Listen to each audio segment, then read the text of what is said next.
আমাদের জীবনে গুরুজনেরা, জ্ঞানী মানুষজন সবসময় একটা কথা বলে, ধৈর্য ধরো। শুধুমাত্র দুটো শব্দ, কিন্তু কতটা বিশাল সেটা বোঝার চেষ্টা করুন। ছোট একটা অস্ত্র হাতে নিন এবং একটা বিশাল পর্বতে নিরন্তর প্রহার করতে থাকুন। ধৈর্য ধরে সেই কাজ করতে থাকুন। এমন একদিন আসবে, এই বিশাল পর্বতে আপনি একটা পথ তৈরি করবেন। কোনো ধনুর্ধর যখন নিজের বিদ্যা অর্জন করেন, তখন তাকেও ধৈর্য ধরতে হয়, তার নিজেকে সময় দিতে হয়, তবেই সে ধনুর্বিদ্যা শিখতে পারে। সেইভাবে আমাদের জীবনেও ধৈর্য ধরার খুব প্রয়োজন। পরিবারে ধৈর্য রাখতে পারলে তাহলে আস্তে আস্তে দেখবেন প্রেম বৃদ্ধি পাচ্ছে। সমাজে যদি ধৈর্য রাখতে পারেন, তাহলে আস্তে আস্তে এই সমাজ আপনাকে সম্মান করবে। যদি নিজের জীবনে ধৈর্য রাখতে পারেন, তাহলে নিজে থেকেই আত্মবিশ্বাস বাড়বে, নিজের বিকাশ হবে। জীবনে সবই সম্ভব যদি ধৈর্য রাখতে পারেন। হয়তো আস্তে আস্তে হবে, কিন্তু হবে অবশ্যই। শুধু ধৈর্য রাখুন, কারণ ধৈর্যই সব থেকে বড় পুঁজি। আসুন আর আমার সাথে ভালোবেসে বলুন, রাধা রাধা।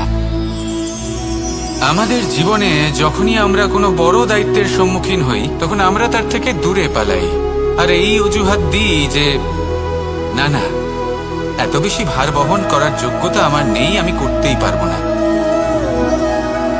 দেখুন, এই সংসারে ভিন্ন ভিন্ন ধরনের গাছ আছে, ছোট গাছ, বড় গাছ, কিন্তু বটগাছের মতো বড় এবং নিবিড় গাছ আর একটাও নেই।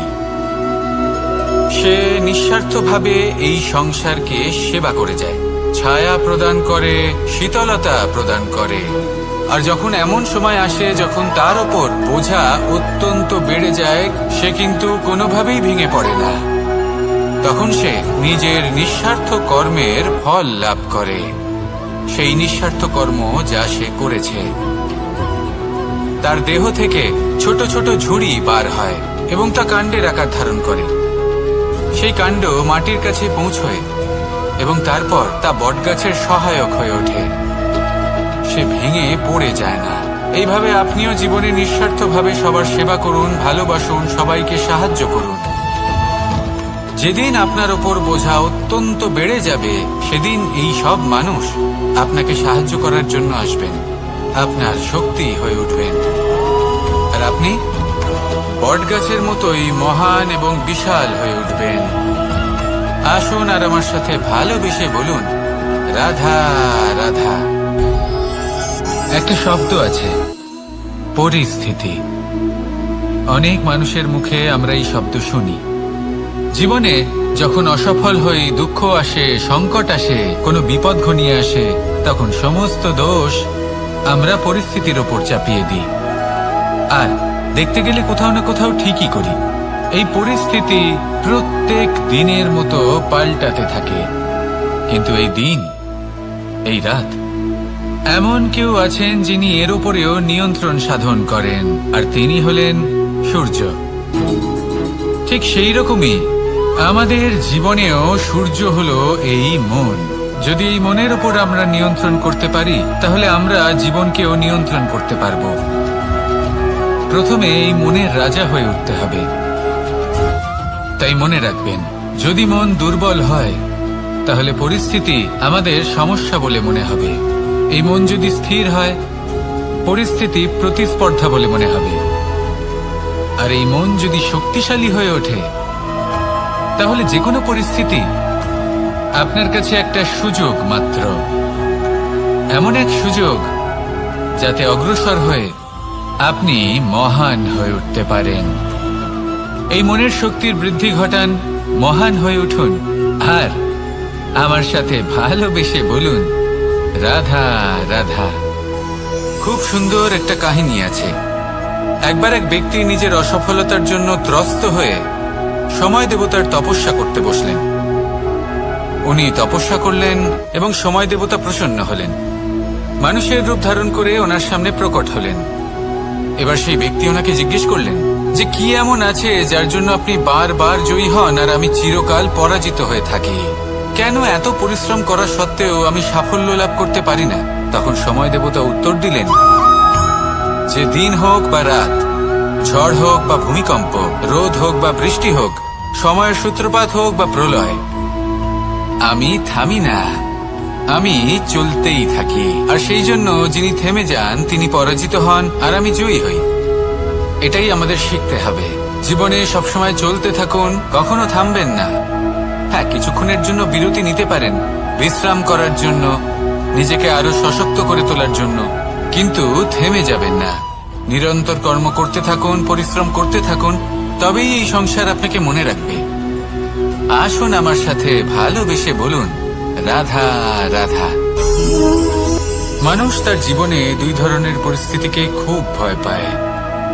এক, কোনো কারণবশত কারোর সামনে নত হওয়া। দুই, কোনো কারণে নিজের চরিত্র থেকে, নিজের মূল্যবোধ থেকে বিচ্যুত হওয়া। এবার কেন হয় এরকম যে কথায় কথায় কারোর সামনে নত হতে হয়? কেন বারংবার নিজের চরিত্র থেকে চ্যুত হতে হয়? এরকম কেন হয়? এটা তখনই হয় যখন আমাদের শিক্ষা এবং মূল্যবোধের অভাব থাকে। যদি মানুষের মধ্যে প্রকৃত শিক্ষা থাকে, তাহলে এই সংসারে কোনো সময় এবং কারোর সামনেই নত হওয়ার কোনো প্রয়োজন নেই। যদি মানুষের মধ্যে মূল্যবোধ থাকে, তাহলে তাকে নিজের মূল্যবোধ বা চরিত্র থেকে বিচ্যুত হতে হয় না, তা সে যাই হয়ে যাক না কেন। কোনো বালককে যদি জন্ম থেকেই সুশিক্ষার অধিকারী করা হয়, শিক্ষিত করা হয়, মূল্যবোধের অধিকারী করা হয়, তবে সে এই সংসারে এমন কর্ম করবে যাতে সে নিজেকে, নিজের পরিবারকে, সমগ্র সমাজকে গর্বিত করতে পারে। শিক্ষা লাভ করুন, মূল্যবোধ লাভ করুন, এবং আমার সাথে ভালোবেসে বলুন, রাধা রাধা। আমাদের সকলের জীবনে একটা লক্ষ্য থাকে যেটা আমরা লাভ করতে চাই।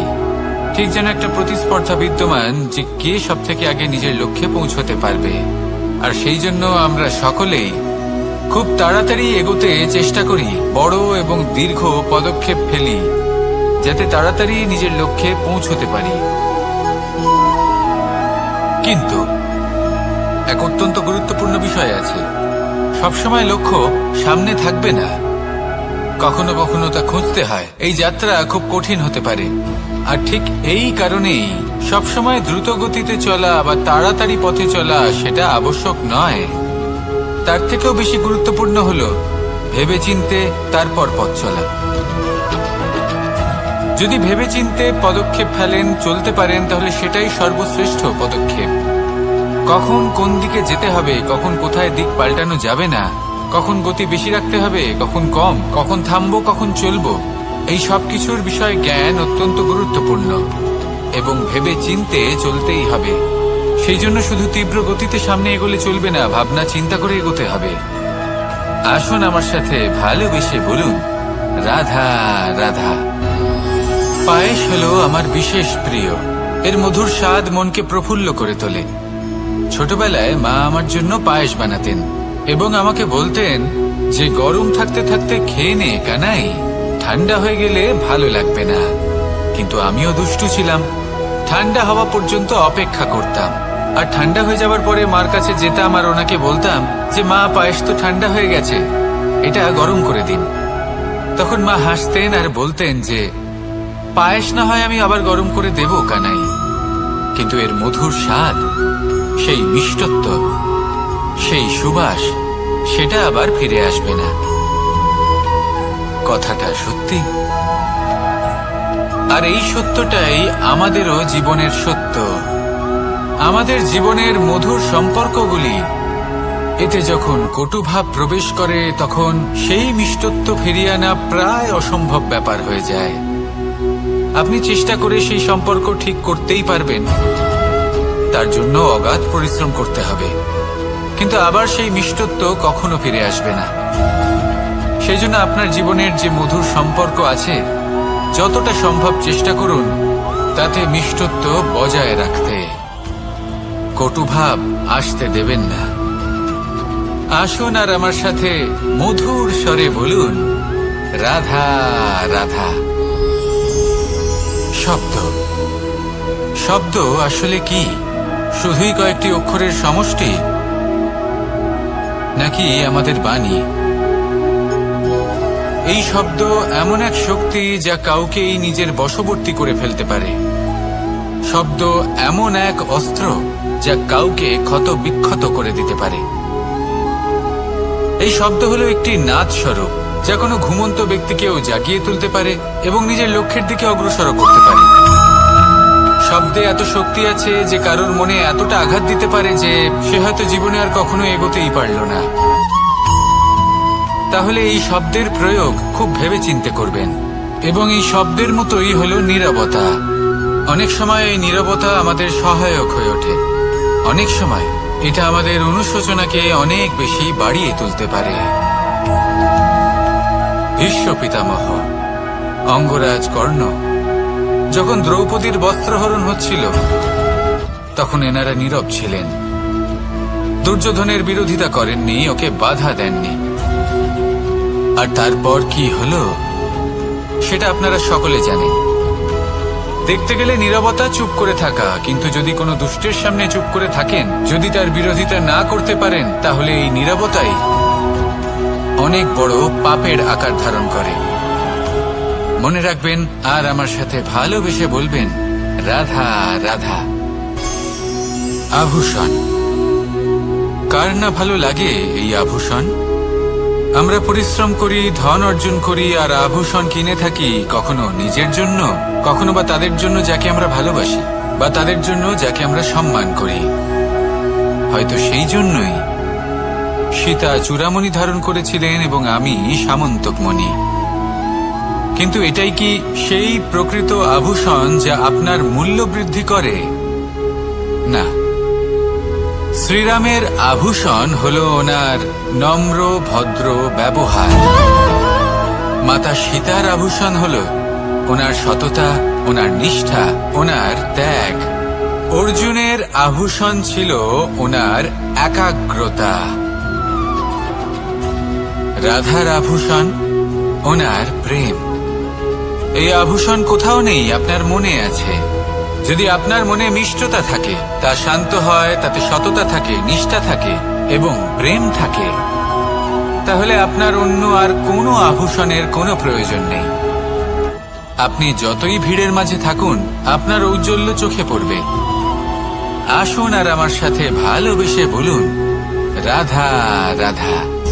এই সংসারের সব থেকে বড় সত্যি হলো জন্ম এবং মৃত্যু, কিন্তু আরো বড় একটা সত্য আছে, মিত্র এবং শত্রু, যা আমাদের সকলের জীবনে থাকে। মিত্র সে যে আমাদের সঙ্গ দেয় এবং সংসারের সব থেকে উঁচু শিখরে আমাদের নিয়ে যায়, এবং শত্রু সে যে যে কোনো মুহূর্তে যে কোনো শিখর থেকে আমাদের নিচে ফেলে দিতে পারে।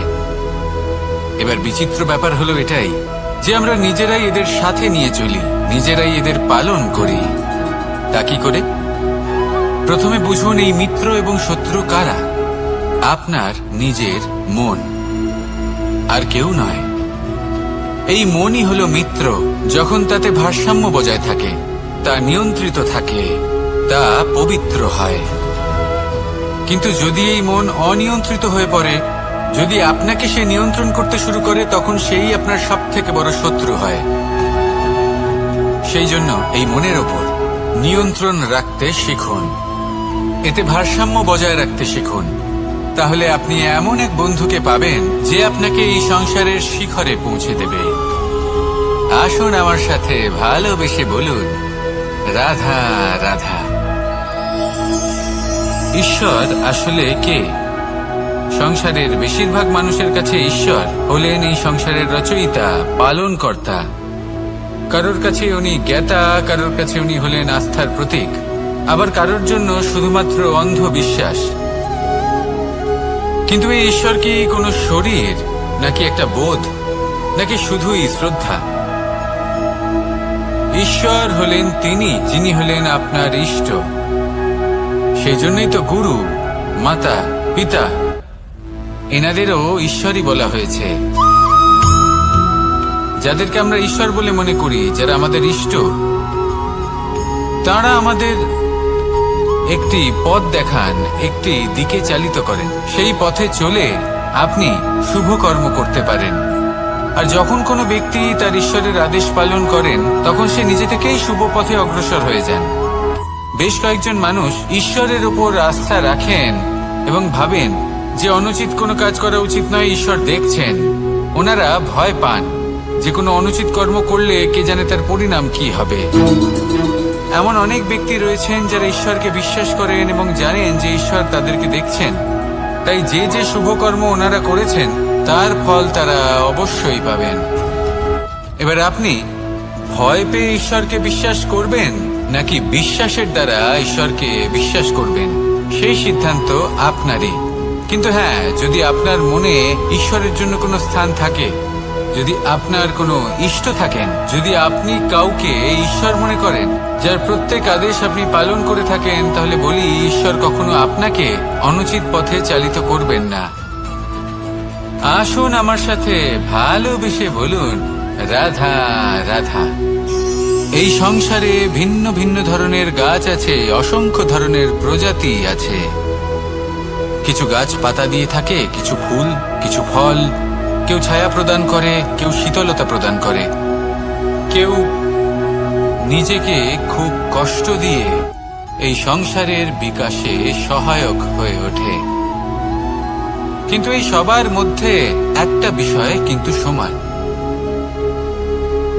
এরা প্রত্যেকেই পাতা ছাড়া, ফুল ছাড়া, ফল ছাড়া জীবিত থাকতেই পারে, কিন্তু কোনো বৃক্ষই শিকড় ছাড়া বেঁচে থাকতেই পারে না।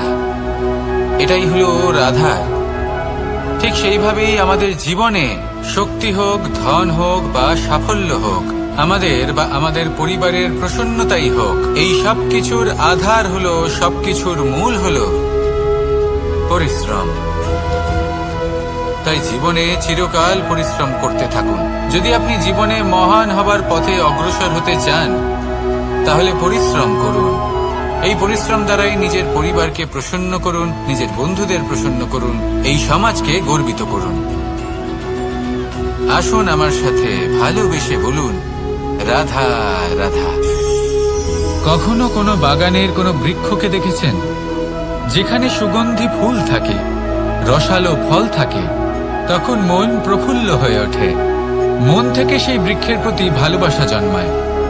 কিন্তু যিনি বাগানের মালিক, শুধুমাত্র তিনিই জানেন যে কিভাবে এই বৃক্ষকে আগলে রাখতে হয়, কিভাবে তার পরিচর্যা করলে এতে সুন্দর সুগন্ধি ফুল হবে, রসালো ফল হবে। কখনো কখনো প্রয়োজনের থেকে বেশি রোদ পেলে এই বৃক্ষগুলি শুকিয়ে যায়, প্রয়োজনের থেকে কম রোদ পেলেও এই বৃক্ষ কিন্তু শুকিয়ে যায়। প্রয়োজনের থেকে কম জল যদি পায়, এই বৃক্ষ শুকিয়ে যেতে পারে। প্রয়োজনের থেকে অতিরিক্ত জল যদি পায়, তখনও এই বৃক্ষের শিকড়গুলি নষ্ট হয়ে যেতে পারে। এবার এটাই কিন্তু আমাদের সংসারের সাথেও হয়।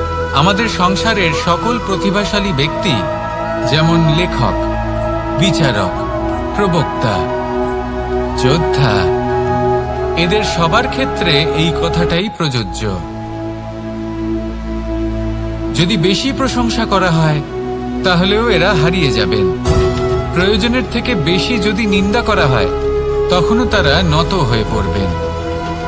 তাহলে আপনি এদের রক্ষা করুন এবং নিজেদেরও। মনে রাখবেন একটা কথা, জেনে রাখুন কখন কোন নিন্দায় আপনি লজ্জিত হবেন না, আর কখন কোন প্রশংসার দ্বারা নিজের মধ্যে অহংবোধ জাগ্রত করবেন না। এই মন সুপ্রসন্ন হয়ে বলবে, রাধা রাধা।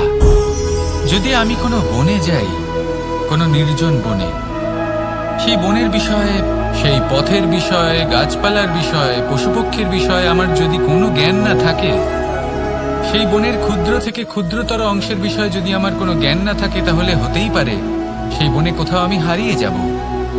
হয়তো এমনভাবে হারিয়ে যাব, কোনোদিনও বাইরেই বেরোতে পারবো না। তাই সেই বনের বিষয়ে জ্ঞান লাভ করা আবশ্যক। এটাই হলো শিক্ষা। জীবনে বেশিরভাগ মানুষই কেন অসফল হন? ওনারা একটা লক্ষ্য স্থির করেন, কিন্তু সেই পথের বিষয়ে তারা পর্যাপ্ত জ্ঞান অর্জন করেন না। সেই পথে কি বিপদ আসতে পারে প্রত্যেকটা পৃষ্ঠার জ্ঞান তাদের নেই, আর সেই জন্যই তারা অসফল হন। আপনি জীবনে যখনই কোনো লক্ষ্য স্থির করবেন, কোনো লক্ষ্য সাধন করবেন, পরিকল্পনার সাথে সেই পথে অগ্রসর হন।